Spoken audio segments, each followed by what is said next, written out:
My top 3 silver stocks.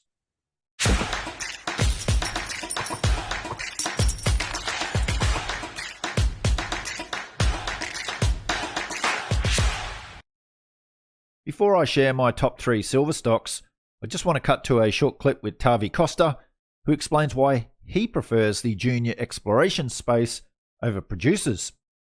Well, majority of the capital made in this industry, so the billionaires of this industry actually made their money in exploration. So majority of the billionaires in precious metals industry and base metals made their money on acquiring a property and finding a discovery. And so you get through that Lassonde curve, that very early stage of the Lassonde curve. So you buy something at really cheap levels, and you have that speculative turn as you find something. And so that's kind of the goal. We've been able to acquire things around in the surrounding areas of a great investment that we made. It's been a learning curve for myself, and I think working with Quinton Henney, which I think is one of the most intelligent guys in the space, and we take a probability approach. It's not every company is going to work. We're very much aware of that. But if one company works very well, it makes up for the whole year. But it wasn't the case. We had more than one. We had a few of companies that actually put out really great results and are on to what we think are major discoveries. We think about 1/3 of the companies we own are probably on to major discoveries right now. So my top 3 stocks, I could have picked a First Majestic or an Endeavour Silver or many, many others. However, as you heard Tavi explain, that it's the exploration sector where the big profits are made and where most of the billionaires in this sector made their dollars. And I'm going to come back to this chart in a second. So here's a chart that I shared in my Finance Uncut Insiders report, which just shows different quartiles based on market cap. So we got first, second, third, and fourth. You can see the different market cap ranges. Now, we like to invest in the first and second quartile because, as you can see, over the last several years, that's where the big gains are made. So my top 3 stocks are in these 2 quartiles, and for insiders, I will be doing more on this particular chart and why it's so important. Anyway, let's get to our top 3 stocks.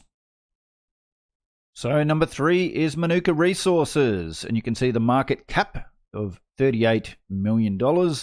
That fits into our second quartile. So let's just cut to a clip and hear more about Manuka Resources. We've got the Winter Silver project, which is 100% owned, and it is now producing. We commenced production 31st of March of this year, and we're now Australia's largest primary silver producer. We've got a total resource, which is 51 million ounces of silver. As well as that, we have 207,000 ounces of lead, which we don't include in the resource. We're just focusing on the silver at this point. And as well, we have 515,000 ton stockpile, which grades 70 grams per ton, and no mining cost required. And that is what we're currently processing at this point. We've got a very valuable asset. We've got a 850,000 ton per annum plant, mine camp, all necessary infrastructure, and that saves 5 or 6 years of permitting approvals in New South Wales. And then, very excitingly, we found typical Cobar style lead, zinc, silver, which is a little bit deeper down at our Winter Deeps projects. We had an exploration campaign which got announced last year in June, July last year, and we will be continuing the exploration early next year. Mount Boppy Gold Project, this is now paused because we've completed our phase 1 production. We completed that in March of this year.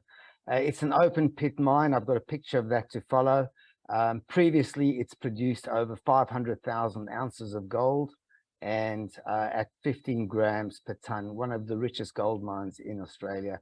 15 grams per ton equates to half an ounce per ton of gold. So that's been fantastic.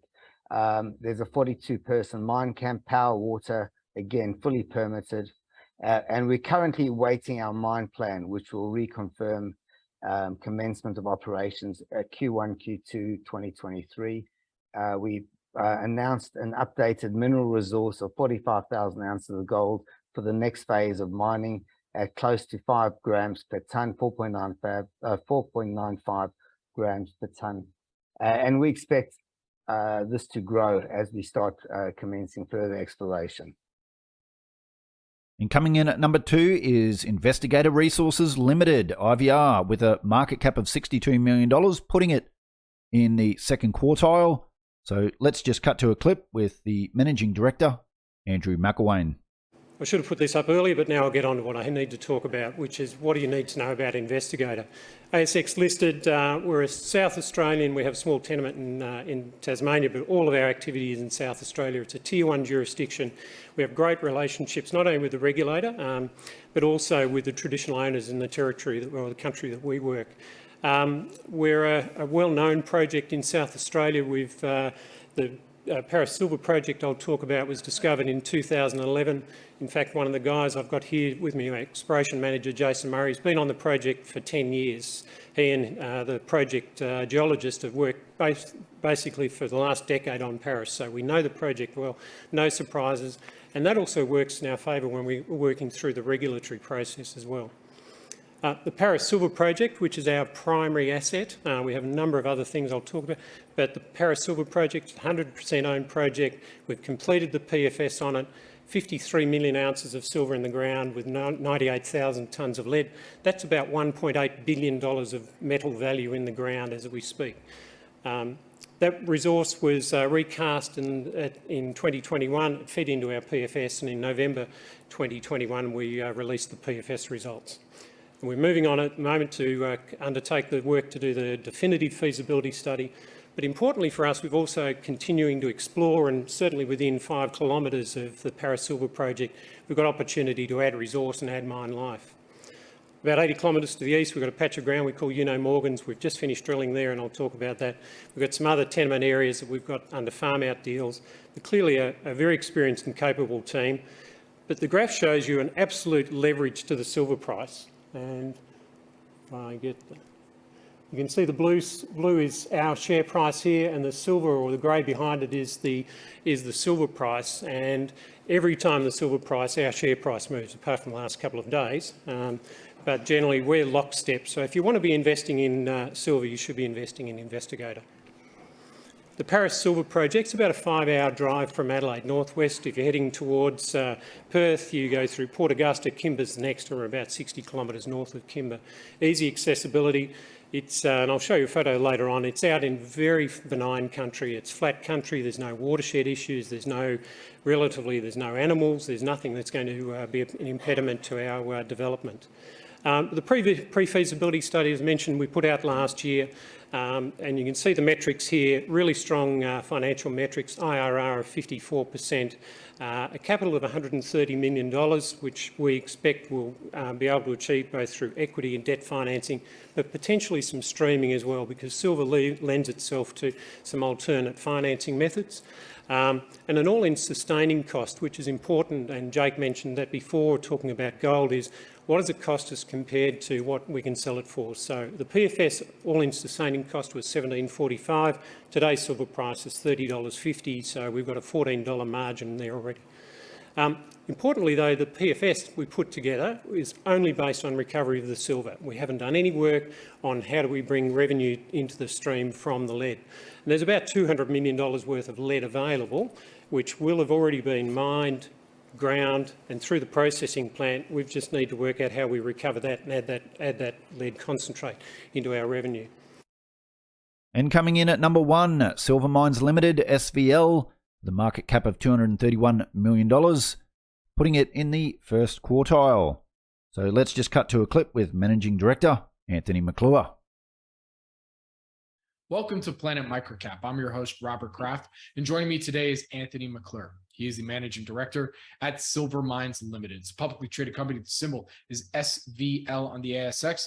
And Silver Mines Limited will be presenting at the upcoming Precious Metal Summit Beaver Creek, happening September 13 through 16, 2022. For more information, please go to precioussummit.com.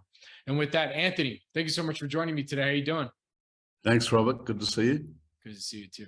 So this is our first time doing an interview together. So can you start us off with that quick overview and history of Silver Mines? Okay, yeah, as I say, Silver Mines Limited is listed on the Australian Stock Exchange. We own 100% of the Bowden Silver Project, which is located in the state of New South Wales in Eastern Australia. The Bowden's project is in its final stages of approvals. We'll expect to have that finally complete by the end of this year. The status of the project, it's about 275 million ounces of silver equivalent, so it's sizable. It's the largest undeveloped silver project in Australia. Silver is pretty unusual for Australia. Silver's, Australia is blessed with many other elements, and as your viewers would well know, but silver's a bit unusual. It's usually a byproduct of zinc mining, gold mining, and so forth. So, Cannington is a large project in central Queensland, which is owned by South 32. That's in its twilight, but then outside of that, you've got a few smaller operations, but this is the only large silver operation in Australia that's due for development. So we're very excited about that. Very good. So what would you say makes this project unique and different compared to some of your peers out there? I mean, you already kind of alluded to it a little bit in that, silver is kind of not usual for Australia, but love to hear a little bit more there.